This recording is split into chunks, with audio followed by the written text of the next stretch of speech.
मग आता 27 तुम्ही निवेदन आहे. थांबा.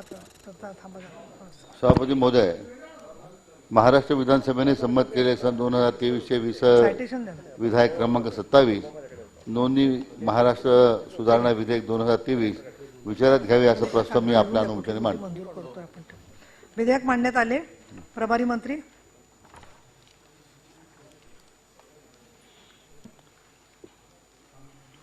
सभापती महोदय, हे जे याचं भाष्य करायचं कसं करायचं? हो करा ना. लोकांना हेतू उद्देश वगैरे कळायला पाहिजे. सभापती आपल्या महोदय, सभासदांना. नोंदणी अधिनियम 1908 कलम 18 कलम 21 व 22 मध्ये सुधारणा करण्याबाबतचं हे विधेयक या ठिकाणी मांडण्यात आलेलं आहे. सभापती महोदय, की सध्याच्या प्रचलित कायद्यामध्ये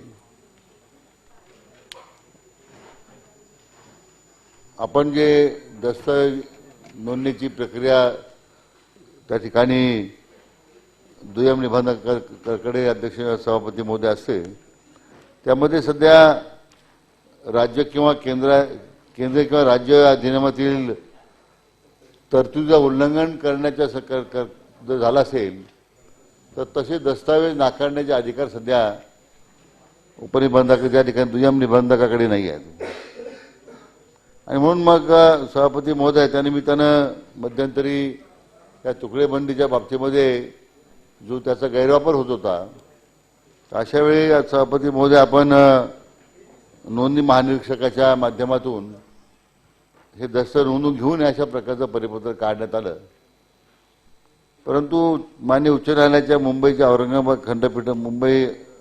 खंडपीठानं या परिपत्रक रद्द करण्याचे निर्देश दिले आहेत. कारण अशा प्रकारचा अधिकार सरकारकडे नाही आहे. आणि म्हणजे याच्यामध्ये सुधारणा करताना 18 जो कलम होता त्या 18 आता समावेश करून आपण त्याच्यामध्ये आता ते अधिकार नाकारण्याचे दुय्यम निबंधकाकडे राहणार आहे. कारण सभापती महोदय, याच्यामध्ये शेती जमिनीच्या लहान लहान तुकड्याची खरेदी विक्री होऊन निवासी जागे व्यतिरिक्त अनिवासी क्षेत्रामध्ये उदाहरणार्थ शेती आहे, औद्योगिक CRZ, NDZ सर्रास जमिनीची तुकड्यांची खरेदी विक्रीचा सभापती महोदय प्रक्रिया सुरू होती. आणि त्यामुळे विशेष करून अनप्लॅन डेव्हलपमेंट ज्या गावांच्या जी विशेष गावांमध्ये हे सगळे तुकडेबंदी करायची. त्याच्यामध्ये कुठल्या प्रकारचा लेआउट नाही, कुठल्या प्रकारची त्याच्यामध्ये नंतर मग लोकांची ज्यांना ते प्लॉट विकले जातात सभापती महोदय, त्यांची फसवणूक होते. आणि मग प्लॉट धारक जे दलाल मंडळी आहे ती प्लॉट विकून मोकळे होतात. त्याला पाण्याची सोय नाही, रस्त्याची सोय नाही, अम्युनिटी स्पेस नाही, अम्युनिटीच्या सोय नाही. मग आता हे करताना आता तुम्हाला TPची मान्यता घ्यावी लागेल, जी पूर्वी नव्हती. आणि त्यानंतरच तो दस्त नोंदला जाईल. एक सुसूत्रता आणण्याच्या संदर्भातला त्यामध्ये मुद्दा आहे. आणि त्यामुळे या बाबतीमध्ये विशेष करून जो इतर कायद्याने जे प्रतिबंधित केलेले जे व्यवहार होते ते सुद्धा यामध्ये दस्त नोंदणीच्या बाबतीमध्ये सभापती महोदय अशा प्रकारचे व्यवहार व्हायचे. उदाहरणार्थ पुनर्वसन कायदा आहे, तुकडेबंदीचा कायदा, आदिवासी जमीन हस्तांतर आहे, वर्ग 2च्या जमिनीच्या हस्तांतराबद्दलचा मुद्दा आहे अध्यक्ष सभापती महोदय. आणि त्यामुळे या सगळ्या प्रक्रियेला कुठेतरी आळा घालण्याचा प्रयत्न सरकारचा आहे. आणि त्यामुळे सामान्य खरेदीदाराची मानसिक व आर्थिक फसवणूक आपल्याला त्या ठिकाणी थांबवता येईल. आणि मग सभापती महोदय, अन्य जे राज्य आहेत गुजरात, तेलंगणा, कर्नाटक, मेघालय, ओडिशा, आंध्र प्रदेश, पंजाब, अन्य बाकी राज्यांनी सदर प्रकारची दस्तांची नोंदणी नाकारण्याचा अधिकार राज्यापुरती सुधारणा करून स्वतःकडे घेतली. आणि त्या धर्तीवर सभापती महोदय आपण ही 18 कलम 18 जो कलम होता त्या 18 त्याच्यामध्ये समावेश करून हे अधिकार आता राज्य शासनाकडे घेतलेले आहे. आणि त्यामुळे सभापती महोदय, कलम तसेच 21 व कलम 22 मध्ये सुधारणेमुळे मालमत्तेची पुरेशी ओळख पटवण्यासाठी, नोंदणीसाठी दस्तावेज स्वीकारण्यासाठी दस्तावेज संलग्न केलेल्या मालमत्तेचे वर्णन आणि कागदपत्रे या नियमानुसार विहित करण्याचे अधिकार राज्य सरकारला देण्याच्या उद्देशानं उक्त कायद्यामध्ये सुद्धा सुधारणा करण्यात आलेली आहे. म्हणून सभापती महोदय, यामध्ये नोंदणी अधिनियम 1960 मध्ये महाराष्ट्र राज्यापुरती कलम 18 नंतर कलम 18 समावेश करणे व कलम 21 व 22 मध्ये तातडीने सुधारणा करण्यासाठी विधेयक संमत करणं हे आवश्यक आहे. कारण यामध्ये आपण जर पाहिलं की मर्यादित स्वरूपाचा मुद्दा होता की आपल्याकडे अशा प्रकारचं कुठलंही बंधन नव्हतं. विशेष करून आता ज्या शहरालगत जी खेडी आहेत किंवा ज्या गावांचा मोठ्या प्रमाणात औद्योगिकरण झाल्यामुळे विकास झालेला आहे, सेमी अर्बन होत चाललेलं आहे, तिथे सर्रासपणे अशा प्रकारचे प्लॉटिंग करायचे आणि त्यातून मग अम्युनिटी स्पेसेस ठेवायचे नाही, रस्ते ठेवायचे नाही, सांडपाण्याची प्रक्रिया नाही. लोक ते ठराविक दलाल 4-5 एकत्र येऊन त्यांनी ते प्लॉटिंग करायचे आणि नंतर त्या सगळ्या प्लॉट धारकांना त्या नगरपालिकेकडे त्या ग्रामपंचायतीकडे सोडून द्यायचं. आता ग्रामपंचायतीकडे एवढा निधी नाही ना, किंवा जे आमदार महोदय त्या मतदारसंघातून निवडून गेले आहेत त्यांच्याकडे शेवटी जे राहणदार जे आहेत ते किंवा ज्यांनी खरेदी केली ते जाऊन बसतात. मग याच्यामध्ये चांगल्या ह्या सगळ्या अनधिकृत अशा प्रकारच्या व्यवहाराला निर्बंध आणण्यासंदर्भात सभापती महोदय आणि मग तो अधिकार आता आपल्याकडे दुय्यम निबंधकाकडे नव्हता. लोक घेऊन जायचे दस्त नोंदून घ्यायचं. म्हणून म्हणजे आपण ते सर्क्युलर काढलं. ते त्या परिपत्रक काढल्यानंतर औरंगाबाद खंडपीठाकडे काही मंडळी गेली आणि औरंगाबाद खंडपीठानं ते परिपत्रक रद्द केलं कारण सरकारकडे तो अधिकार नाही. म्हणून त्याच्यामध्ये 18चा जो कलम होता 18 मध्ये सुधारणा करून त्या अधिकार तर राज्य सरकारकडे घेतलेले आहे आणि त्या असा दस्त नाकारणे अधिकार आता आपण दुय्यम निबंधकाला दिलेले आहेत. ही जेवढी छोटी सुधारणा या विधेयकाच्या निमित्तानं आहे सभापती महोदय. आणि म्हणून हे विधेयक आपण सभागृहानं या ठिकाणी या दुरुस्तीसह संमत करावं अशी विनंती आहे. सन्माननीय अंबादासजी दानवे. एक मिनिट. प्रस्ताव असा आहे की महाराष्ट्र विधानसभेने संमत केलेले सन 2023 चे विधानसभा विधेयक क्रमांक 27 नोंदणी महाराष्ट्र सुधारणा विधेयक 2023 विचारात घ्यावे. आपला प्रस्ताव आहे सन्माननीय विरोधी पक्षनेते. तर त्याच्या बोलायचं तर आहेच काही जणांना, ते बोलायला देते मी. हा मग बोला आपण आणि मागे घ्या आणि मग इतरांना बोलायची संधी देते. ज्यांना बोलायचं त्यांना बोलते. सभापती महोदय, हे जे विधेयक या विभागाचे मंत्री माननीय विखे पाटील साहेबांनी मांडलेलं आहे. निश्चित सुधारणा सातत्यानं अशा सगळ्या कायद्यामध्ये नियमामध्ये सातत्यानं सुधारण्याची आवश्यकता आहेच. परंतु आत्ताच्या घडीला हा जो नोंदणी विभाग आहे हा अतिशय महत्त्वाचा विभाग आहे. कारण आता जो शब्द वापरला विखे पाटील साहेबांनी सेमी अर्बन, त्याला रुर्बन नवीन शब्द आलेला आहे. रुर्बन हा सेमी अर्बन आहे, त्याला रुर्बन नवीन शब्द आलेला आहे. हा निधी आला नाही दादा, तो आपले सगळे विभाग मिळून एकत्र करून द्यावा लागतो त्याला. हो, मी त्याच्यात जात नाही, तो वेगळा विषय आहे. परंतु असे सगळे रुर्बन क्षेत्र सगळ्या विभागात सगळ्या जिल्ह्याच्या ठिकाणी मोठ्या प्रमाणावर निर्माण झाले. निश्चित या विधेयकाचं स्वागत आहे. परंतु हे विधेयक होत असताना जे नोंदणी विभागात आत्ताच्या घडीला ज्या ज्या अडीअडचणी आहे, जे जे प्रश्न आहे, त्याच्याकडे सुद्धा लक्ष देण्याची आवश्यकता असं मला वाटतं. एकतर या विधेयकातच आणि वेगवेगळ्या ठिकाणी ज्या पद्धतीनं जो दस्त नोंदणी करायला जातो त्याच्यावर सरकार मोठे उपकार करतं. नोंदणी विभाग अशा पद्धतीनं ठिकठिकाणी अडवणूक वागणूक या भागातील या विभागातील अधिकाऱ्यांची सातत्यानं राहत आलेली आहे. कारण याच्यात असं म्हटलेलं आहे की नोंदणी करताना फक्त पेपर्स व्हेरीफाय करणं एवढंच काम आहे. ते खरे का खोटे हे तपासायची गरज नाही, अशा पद्धतीनं काही ठिकाणी स्थिती निर्माण झालेली आहे. कारण अनेक वेळेस भोगवटा वर्ग विना परवानगी भोगवटा वर्ग 1 मध्ये करण्याचे प्रकार या महाराष्ट्रात ठिकठिकाणी सर्रास चालू आहे. आणि मग हे अधिकारी म्हणतात की आम्हाला फक्त पेपर व्हेरीफाय करायचे, बाकी तुम्ही ताजमहाल आणा, तिथलं एनओसी आणा, पुरातत्वाचं मी ताजमहाल सुद्धा तुमच्या नावावर करून देतो, अशा प्रकारचं वक्तव्य मुद्रांक या विभागातील नोंदणी अधिकाऱ्यांचं बऱ्याच वेळेस असतं. निश्चित हे जे दुय्यम निबंधक आहे यांना वेगवेगळ्या अडचणीला तोंड द्यावं लागतं. हे जरी खरं असलं तरी शेवटी आपण हे जे करतो ते जनतेसाठी करतो. आपण जनतेसाठी करत असताना आज बऱ्याच वेळेस एखाद्याला एखादं रजिस्ट्रेशन करायचं, तर त्याची पूर्व दिशा कोणती, उत्तर कोणती, प्रॉपर्टीची, याच्यासाठी ज्या पद्धतीनं ग्राहकाची एक हिशोबाने छळवणूकच मोठ्या प्रमाणावर होत असते. मी फार डिटेलमध्ये जात नाही, परंतु या सगळ्या विधेयकाच्या हेतून या नोंदणी विभागातील काही गोष्टी आपल्या समोर मान्य मंत्री महोदय, आपण निश्चित आपल्याला या सगळ्या विषयाची चांगली जाण आहे आणि म्हणून येणाऱ्या काळात या सगळ्या विभागात मोठ्या सुधारणा करण्याची सुद्धा आवश्यकता आहे. एक काळ होता की आपण अशा पद्धतीनं नोंदणी करत असताना,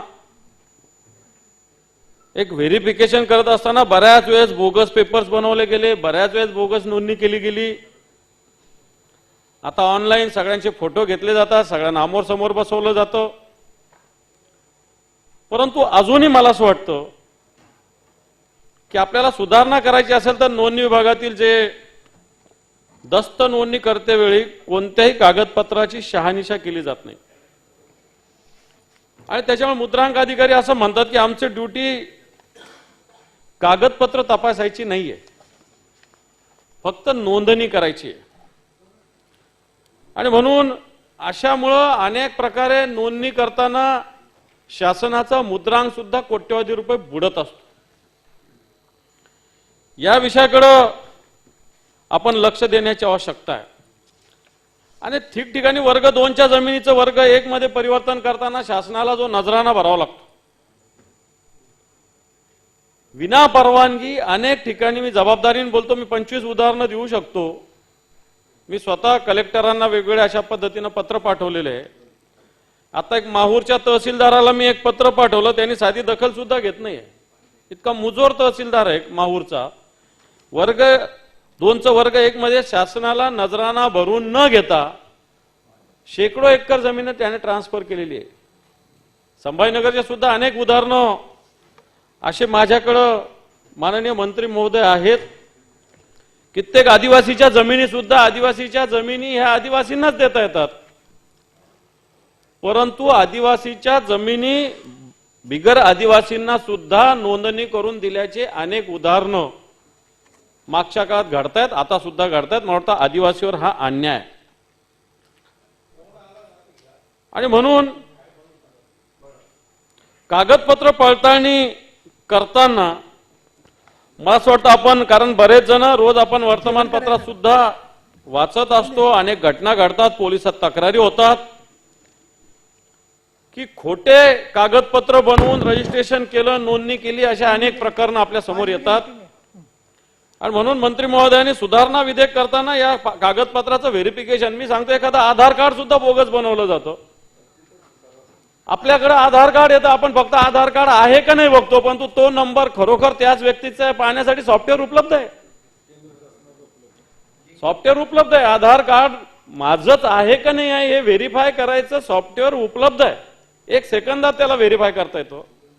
परंतु कित्येक प्रॉपर्टी अशा पद्धतीनं नोंदणी अधिकारी कागदपत्राचं, आधार कार्ड दिलं ना, आधार कार्ड माझा अंबादास दानवेचा त्याच्यावर फोटो आहे, ओके, पण माझा फोटो लावून दुसऱ्याचं आधार कार्ड सुद्धा करण्याचे अनेक प्रकार घडतायत. आणि याला बऱ्याच ठिकाणी नोंदणी अधिकाऱ्यांचं अभय असतं की काय, असा माझा प्रश्न आहे. आणि म्हणून आधार आयडेंटिफिकेशन सुद्धा करण्याची ऑनलाईनची जी तरतूद आहे, बऱ्याच वेळेस काय होतं, घेणारा आणि देणारा एवढंच आयडेंटिफिकेशन करतात. आमचं एकमेकाशी समझोता असू शकतो. म्हणून सरकारची, या नोंदणी विभागाची जबाबदारी राहील की आयडेंटिफिकेशन सुद्धा ऑनलाईन करण्याची आवश्यकता आहे. आणि म्हणून मला असं वाटतं याच्यामुळे अनेक काही घटना आहेत, तोतया माणसं उभं केले आणि या पद्धतीनं नोंदणी केली, असे अनेक प्रकार आपल्या समोर येतात. आणि कित्येक वेळेस लोक आपली प्रॉपर्टी सोडून कुठे परदेशात राहतात, कुठे दुसऱ्या गावात राहतात, तसेच प्लॉट्स पडलेली असते, शेती सुद्धा तशीच पडलेली असते बऱ्याच वेळेस. आणि मग कधीतरी चुकीचे कागदपत्र बनवून अशी शेती, असे प्लॉट्स स्वतःवर नावावर करण्याचे प्रकार घडलेले आणि याला नोंदणी अधिकारी मोठ्या प्रमाणावर जबाबदार असं मला वाटतं. आणि म्हणून या विषयासाठी सुद्धा आपण लक्ष देण्याची आवश्यकता आहे. अनेक ठिकाणी नोंदणी करताना सर्व्हर डाऊन असल्याचं कारण सांगितलं जातं आणि म्हणून मग ऑफलाईन नोंदणी होते. आणि म्हणजे सर्व्हर आपण पुढारलेले आहोत, आपण विश्वगुरू होण्याच्या दिशेने निघालो, परंतु आपल्या नोंदणीच्या कार्यालयातले सर्व्हर सुद्धा पॉवरफुल नाहीये. जे नोंदणी कार्यालय इथं एक सर्व्हर, इथल्या सगळ्या व्यवस्था ह्या अपडेट असण्याची आवश्यकता आहे. परंतु ग्रामीण भागात तालुक्याच्या ठिकाणी असो किंवा जिल्ह्याच्या ठिकाणी सुद्धा मोठ्या मोठ्या ठिकाणी अजूनही मला वाटतं तांत्रिकदृष्ट्या आपली सक्षमता ही अतिशय कमजोर पडलेली, मला वाटतं ती मजबूत होण्याची आवश्यकता आहे. सभापती महोदय, नोंदणी करताना मी जे हे आमचं संभाजीनगर मराठवाडा अँगलनी माझ्याकडचे हे थोडेसं नोट आहे की एखाद वेळेस एखादा जमीन मालक डेव्हलपर यांचं अग्रीमेंट होतं, कलम 31 खाली मुद्रांक जिल्हाधिकारी अभिनिर्णयासाठी दाखल करतात, याला 2-2 महिने लागतात. म्हटलं अशा पद्धतीनं याला 2 महिने लागण्याची गरज नाही, हे 4 दिवसात 8 दिवसात हे काम होतं. परंतु अनेक ठिकाणी अशा पद्धतीनं या सगळे निर्णय घेण्याला 2-2 महिने काय 6-6 महिने सुद्धा थांबावं लागतं, अशा प्रकारची स्थिती आहे. परंतु याच्यामुळे शासनाचं सुद्धा महसुलाचं मोठ्या प्रमाणावर नुकसान होत असतं आणि म्हणून अशा पद्धतीनं जमीन मालक डेव्हलपर यांचे अग्रीमेंट होताना हे वेगानं झाले पाहिजे. आणि वेगानं झाले नाही नंतर मग पुन्हा अनेक प्रश्न निर्माण होतात. एखाद्याचं मन पलटतं की मला हे करायचंच नाही आणि म्हणून पुन्हा दस्तऐवज रद्द करा, अशा सुद्धा तक्रारी मोठ्या प्रमाणावर येत असतात. आणि म्हणून याला 2-2, 4-4, 6-6 महिने ठेवू नये, त्याला एक गती द्यावी, अशा पद्धतीची सूचना मी आपल्याला करतो. मूल्यांकन करत असताना एकच अधिकारी जिल्ह्याच्या ठिकाणी मंत्री महोदय, आता सगळे आपल्या महाराष्ट्रातील सगळे शहर अतिशय मोठे वेगाने वाढतात, लोकसंख्या मोठ्या प्रमाणावर वाढते, तालुक्याच्या ठिकाणी सुद्धा मोठ्या प्रमाणावर लोकसंख्या आहे. परवा मी उदगीरला गेलो होतो, उदगीर मध्ये गेलो होतो मागच्या आठवड्यात, पुण्यापेक्षा संभाजीनगरपेक्षा जास्त भाव उदगीरमध्ये जमिनीला, अशा प्रकारची स्थिती, इतकं व्हॅल्यू तिथल्या जमिनीला उदगीर सारख्या ठिकाणी. मी सहज विचारलं एक दिवस तिथं उदगीरला गेलेला असताना, म्हणजे आपण असं समजू नये की आता छोटी छोटी गाव आहेत, परंतु या उदगीर सारख्या शहरामध्ये सुद्धा जमिनीला प्रचंड भाव आहे.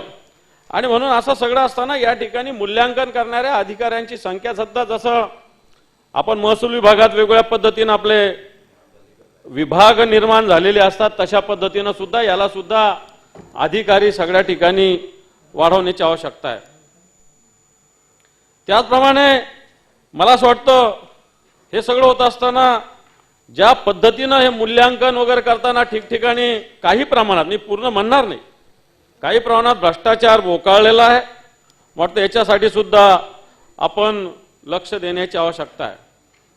माझा सगळ्यात महत्त्वाचा मुद्दा आहे की पुनर्विकास करारनामा करताना विकासक आणि याच्यामध्ये जो 2-2, 6-6 महिन्याचा काळ आहे, हा काळ कमी करावा, अशा पद्धतीनं माझी सुधारण्यामध्ये आपल्याला विनंती आहे. हे करत असताना आपण जे मूल्यांकन करतो याच्यात जमीन किंवा बांधकामावर आकारण्यात यावं, अशा प्रकारचं माझं म्हणणं आहे. काय होतं याच्यात, परत परत मूल्यांकन करावं लागतं, परत परत याच्यामध्ये मुद्रांक शुल्क भरावं लागतं. एखादा लेआउट, एखादी जागा खरेदी केल्यानंतर पुन्हा त्याचा लेआउट झाल्यावर पुन्हा एकदा मुद्रांक भरावं लागतं. एकदा त्या जागेवर आपण पूर्णपणे त्याचं मूल्यांकन झाल्यानंतर आपण पुन्हा एकदा याचं लेआउट झाल्यावर सुद्धा आपल्याला मला वाटतं नोंदणीच्या माध्यमातून मुद्रांक भरावं लागतं. हा सुद्धा विषय मी आपल्या कानावर घालतो. आणि म्हणून मला वाटतं आपलं एक 2दा मुद्रांक शुल्क आकारण्यात येते, परंतु कलम 4 प्रमाणे मिळकतीवर परत मुद्रांक शुल्क आकारण्यात येत नाही. या कलमाचा सारासार उल्लंघन सातत्यानं सभापती महोदय होत असतो. आणि म्हणून या सुधारणा करताना या विषयात सुद्धा आपण लक्ष देण्याची आवश्यकता आहे. पूर्ण मुद्रांक शुल्क मूल्यांकनाचं 6% भरा, नाही तर 10-15, एखाद्या 6% भरावंच लागतात, त्याच्याविषयी काही प्रश्न नाही. परंतु अनेक ठिकाणी जर हे 6% नाही भरले तरी चालतील, परंतु थोडीशी चिरीमिरी केली तर मला वाटतं 6% न भरता सुद्धा बऱ्याच वेळेस रजिस्ट्रेशन केले जातात. मी या विषयाकडे, याच्यातल्या मुद्दा मंत्री महोदय या सगळ्या विषयाकडे लक्ष वेधतो, कारण हा विभाग महसुलाच्या दृष्टीने सुद्धा अतिशय महत्वाचा आहे आणि सर्वसामान्य जनतेच्या दृष्टीने सुद्धा अतिशय महत्वाचा आहे. त्यानंतर आपल्या ज्या ग्रामीण भागात कोरडवाहू जमिनी असतात, जिरायत बागायत जमिनीचं असतं, याची मूल्यांकनाची पद्धती लोकांना कळत नाही. कारण याच्यात आता बऱ्याच वेळेस बरेच जण म्हणत असतात की आम्हाला हे आमची जागा गेली, या प्रकल्पात गेली, एवढं आम्हाला मूल्यांकन याचं कमी झालं, याचं जास्त झालं, परंतु जनतेला या सगळ्या विषयाचं कोरडवाहू जमीन, जिरायत जमीन, बागायत जमीन वाटतं याचं करत नाही. याच्यासाठी सुद्धा एक सोपी सरळ पद्धत येण्याची आवश्यकता आहे. अशा पद्धतीनं सुद्धा आपण याच्यामध्ये लक्ष देण्याची आवश्यकता आहे. सगळ्यात महत्वाचं म्हणजे तुकडाबंदीचा जो कायदा आता आहे याच्यामध्ये नोंदणी करताना महाराष्ट्रात वेगवेगळ्या ठिकाणी वेगवेगळ्या प्रकारचे प्रकार घडतात. तुकडाबंदी कायद्याचा उद्देश ज्या पद्धतीनं आहे, परंतु या उद्देशालाच काळं फासण्याचं काम सातत्यानं घडलं जातंय. तुकडाबंदीच्या संदर्भात न्यायालयानं वेगवेगळे निर्णय दिलेले. काल मला असं वाटतं सुप्रीम कोर्टात सुद्धा या विषयात काहीतरी भूमिका सुप्रीम कोर्टाने सुद्धा घेतलेली आहे. परंतु आपल्या विभागाचं म्हणजे नोंदणी मुद्रांक शुल्क विभागाचे परिपत्रक काय आहे, कोर्टाचा निर्णय काय आहे, नागरिकांना काय आवश्यकता आहे याच्या बाबतीत पुन्हा एकदा, कारण मला असं परवा मी बंटी पाटलांशी चर्चा करत होतो की पश्चिम महाराष्ट्रात वेगळ्या पद्धतीने, कारण काही ठिकाणी 10-1 गुंठा जमिनीलाही महत्व आहे, 10 गुंठे जमिनीत सुद्धा शेती होते. तर आमच्या मराठवाड्यामध्ये विदर्भामध्ये 2-2, 5-5 एकर तर आम्हाला सरसकट आहे. परंतु आता मी सिन्नरमध्ये गेलो, 10 गुंठ्यामध्ये सुद्धा चांगली शेती करतात बरेच शेतकरी. हा, तर मी तेच म्हणतोय. हा, तर म्हणून या तुकडाबंदीच्या संदर्भात सुद्धा वेगवेगळ्या ठिकाणी हा माझं तेच म्हणणं आहे, तुकडाबंदीच्या संदर्भात वेगवेगळ्या ठिकाणी वेगवेगळ्या पद्धतीनं नियम लावले जातात, कायदे लावले जातात. वाटतं त्याचा सुद्धा एक सरसकट आपण एकत्रित धोरण करण्याची आवश्यकता आहे. आणि निश्चित येणाऱ्या काळात आपण ज्या सुधारणा, आपण तर फार छोट्याशा सुधारणा सुचवलेल्या या विधेयकानंवे, वाटतं येणाऱ्या काळात या नोंदणी विभागात सुद्धा मोठ्या सुधारणा, मोठं टेक्निकल वेगवेगळ्या गोष्टी येण्याची आवश्यकता आहे, जेणेकरून नागरिकांना, कारण बरेच जण फॉरेनमध्ये असतात, इथं असतात, रजिस्ट्रेशन करावं लागतं, त्याला त्याच्यासाठी इथं यावं लागतं, अशा सुद्धा घटना घडत असतात. आणि म्हणून या सगळ्या ह्याच्यामध्ये जनतेची फसवणूक सुद्धा होणार नाही, शासनाला महसूल सुद्धा मिळणार आणि जनतेला योग्य सुविधा मिळेल अशा प्रकारचं धोरण वाटतं येणाऱ्या काळात आपण, कारण हा महाराष्ट्र पुढारलेला महाराष्ट्राच्या माध्यमातून महाराष्ट्रात कशा पद्धतीनं या सगळ्या बाबतीत सरकार धोरण घेतं तशा पद्धतीनं देशातले वेगवेगळे राज्य सुद्धा अडॉप्ट करत असतात. आणि म्हणून येणाऱ्या काळात या सगळ्या विषयाची दखल निश्चित आपण घ्यावी अशा प्रकारची आपल्या मार्फत मी सरकारला, मान्य मंत्री महोदयाला सूचना करतो. निश्चित माझ्या सूचना आहे, या विधेयकाचं स्वागत आहे. त्यामुळं मी बाकी जे काही म्हटलेलं आहे ते सगळं आधी जे आपण सुचवलेलं आहे, मी या विधेयकाला पाठिंबा देतो. आधीच प्रस्ताव तुमचा जो आहे तो पाठी घेतो. हो, पाठी घेतोय. त्याच्यानंतर सतेज पाटील, तेवढं 1 मिनिट, कोणाकोणाला बोलायचंय मला जरा कळलं तर मला वेळेचं नियोजन कर. सतेज पाटील एकच आणि अभिजित वंजारी, ठीक आहे. सभापती महोदय, माझ्या विधेयकाला स्वागत करत असताना 2च सूचना आहेत. मंत्री महोदय, ज्याचा उल्लेख दानवे साहेबांनी केलेला आहे की तुकडाबंदी कायद्याचा 20 आपला विशिष्ट कोल्हापूरचा विचार केला तर 94% शेती जमीन ही 2 एकराच्या आतली, म्हणजे लँड होल्डिंगच मुळात कमी आहे. आणि तिथं 20 गुंठ्याच्या वर या ठिकाणी विक्री करता येत नाही, 20 गुंठ्याच्या खाली करता येत. हा, 20 गुंठे जिरायत आपण केलंय, तर ते 10 गुंठ्यात पण आता 1-1 गुंठ्याचं विक्री करण्याची परवानगी अभिप्रेत असणार आहे. त्याचा आरपीचा विषय वेगळा आहे की त्याचा रिजनल प्लॅन प्रमाणे रस्ते आणि सुविधा हा भाग त्यात विचार करणं अभिप्रेत आहे. तो एक मुद्दा नाही विकायचा असेल तर आता आपला नियम काय की शेजारच्यालाच विकायचं, तो अडून बसतो की ह्याच किमतीला दे म्हणून. आपण ती जी तरतूद केलेली आहे, विकायचं असेल तर शेजारच्यालाच विकायचं. आता जेवढे वाद आहेत ते भाऊबंदकीचेच वाद आहेत आपल्याला माहित आहे, त्यामुळं हे होत नाही. तर त्यात आता लगेच तो निर्णय घ्यावा असं अपेक्षित नाही, परंतु त्यात काहीतरी मार्ग काढणं गरजेचं आहे. आणि जे आता यात अमेंडमेंट आपण म्हणलेले आहे, unless it contains such description of the property, म्हणजे जे डिस्क्रिप्शन द्यायचं आहे 4 बाजूचं ते त्या खरेदीदारांना द्या, या ठिकाणी द्यायचं, त्याची माहिती आपल्या रेकॉर्डला आहे, ती त्याच्यावर जबाबदारी टाकू नका. नाही तर मग 4चे हद्द आणि 4 बाजूची मालकी हे सिद्ध करायचं जर त्याच्यावर टाकली जबाबदारी, समजा मला 20 गुंठे जमीन घ्यायची असेल तर 4 बाजूची माहिती मी गोळा करायची, हे थोडं यात चुकीचं आहे. ते GR करताना, ठीक आहे कायदा आता आपण करतोय, परंतु GR करताना यात ही छोटीशी सुधारणा करावी अशी माझी अपेक्षा.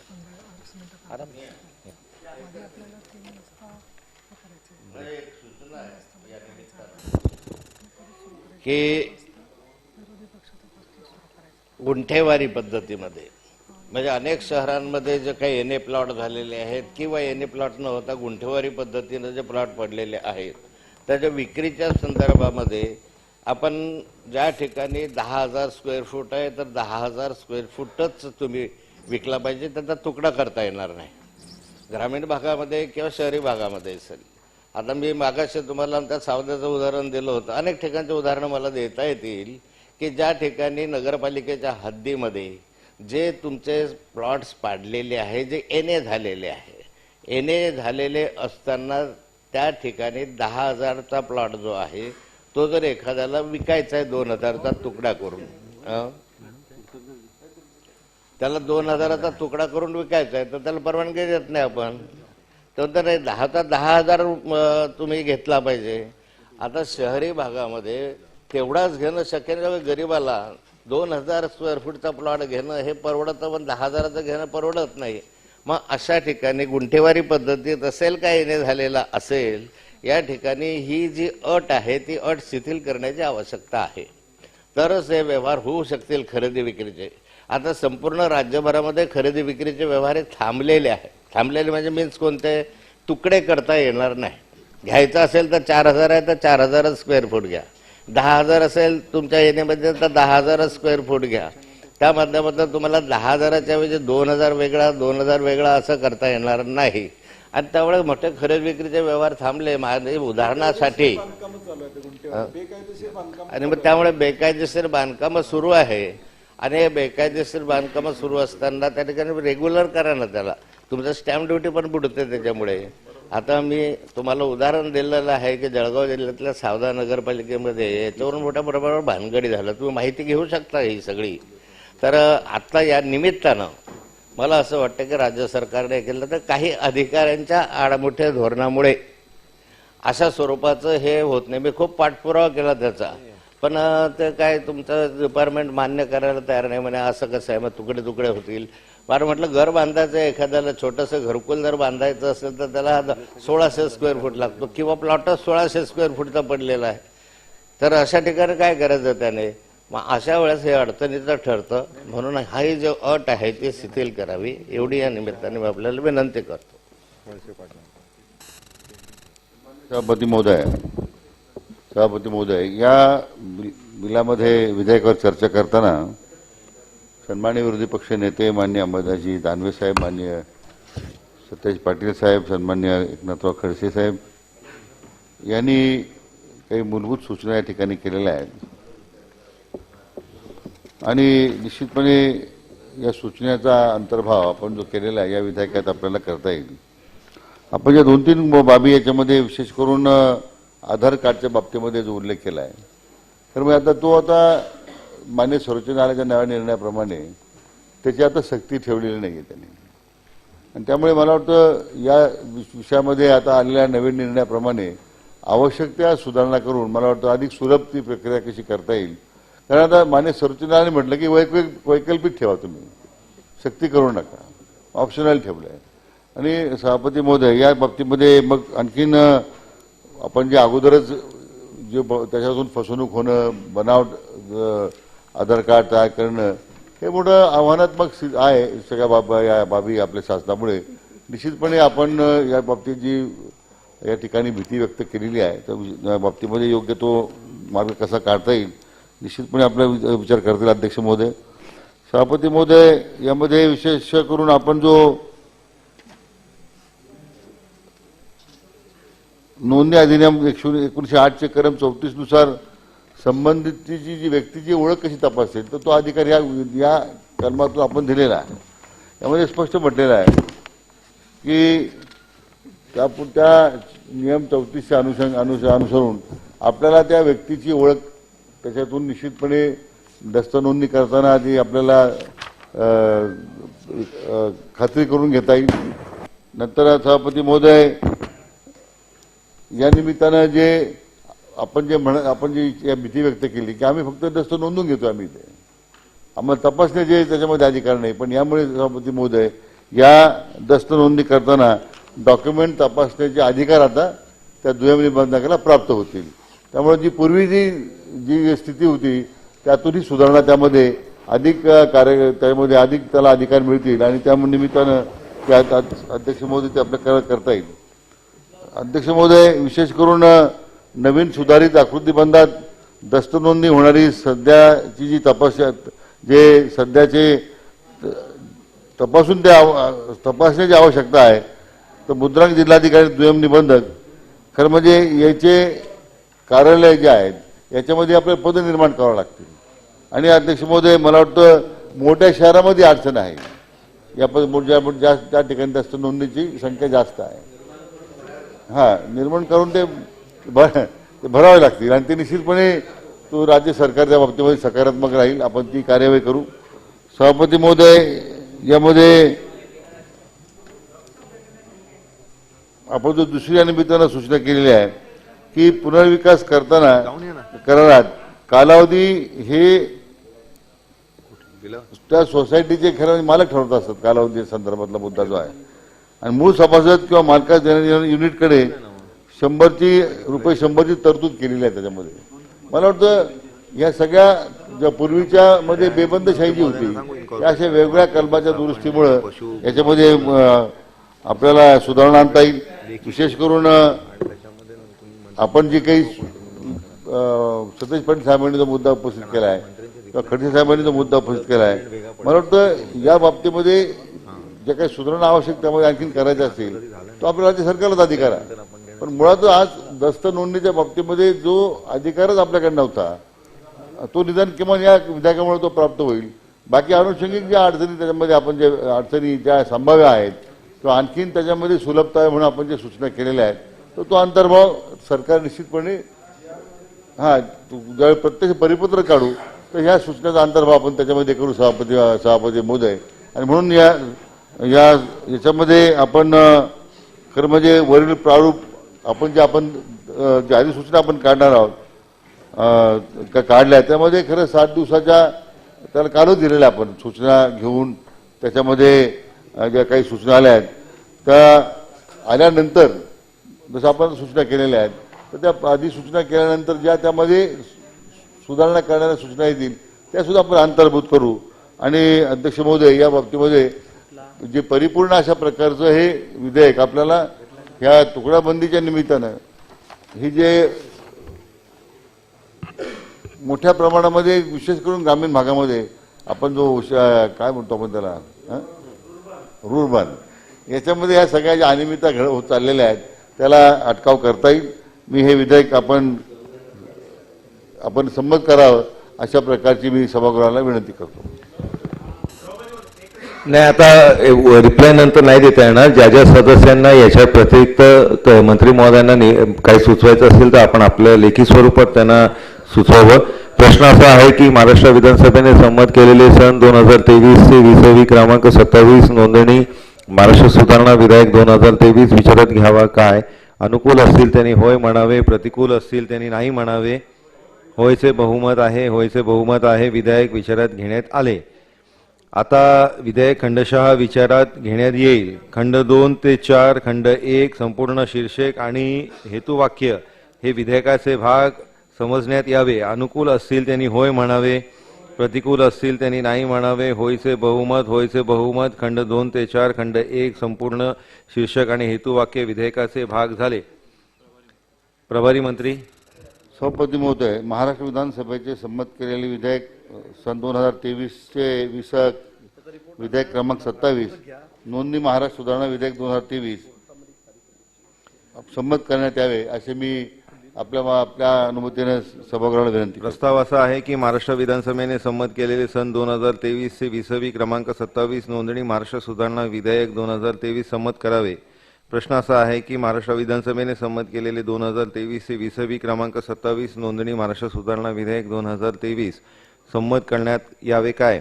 अनुकूल असतील त्यांनी होय म्हणावे, प्रतिकूल असतील त्यांनी नाही म्हणावे. होयचे बहुमत, होयचे बहुमत. महाराष्ट्र विधानसभेने संमत केलेले 2023 चे 20वी क्रमांक 27 नोंदणी सुधारणा विधेयक संमत करण्यात आले. आता आपलं 30वं विधेयक कशाला